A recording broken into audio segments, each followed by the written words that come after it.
P1, add in tyre solution. Take off your dust cap, rest it on something for the time being. I've used a box of beers, works a treat.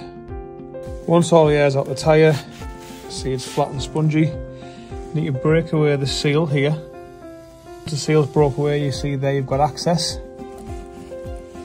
to there. This is the sealant here. I always recommend STANS. Good stuff, good for mountain bikes, good for e-scooters. It's messy stuff, so have some underneath there to try and capture all the stuff that you're going to drip out. So there is easier ways. You can lay the scooter down. Some people have got a tool where you can remove the valve and you can pour it directly in with a syringe. I've never really bothered with that. Normally just pull the tyre right back, like you see here. Pour in what you need, which is 120ml I'm going to go for. That'll then sit in the bottom of the tyre. Just keep checking how much you've put in. So these are 300ml when full. Just keep checking that. So you want to give it a little wiggle.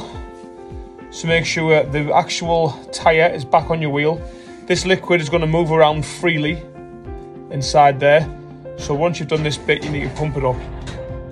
Once you put an air back in the tyre, use a compressor or use one of these bigger ones because you need to get the pressure in fast. Once you pump the tyre up to the correct pressure, which is usually as hard as you can while the tyre sets again, just keep turning your wheel for so many seconds, so then you can get the solution moving around the wheel as best you can. So then eventually when you do get a puncture or a hole, the solution will do its job and it'll go to the hole and seal the tyre. Before you add the air into the tyre, once you put the solution in, make sure the valve is poking up over. If it's down there, when you pump it up, the solution will come out the valve. So make sure it's up here, the solution sits down the bottom, you add the air, and then you give it a spin once the air's in. Give it a good turn. Make sure that the liquid gets evenly distributed around the wheel. And then let that do its job now. Turn it, give it a good turn. You don't want to overinflate them because it wears the tyre down a lot faster, but just whilst the solution's setting in, and to make sure that your whole tyre is back on the rim, just go around, push your thumb in, check both sides, and that is literally it. Do the same for the front or the back. You don't need to remove the wheel to put the solution in. You don't need all these fancy little injection kits. I would recommend STANS over the slime one. Works much better, moves around freely, doesn't clog up anywhere.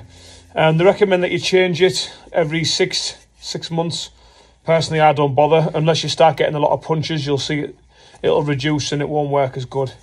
But this is a good safety net when it comes to trying to prevent punctures when you're out and about. Hope this video helps.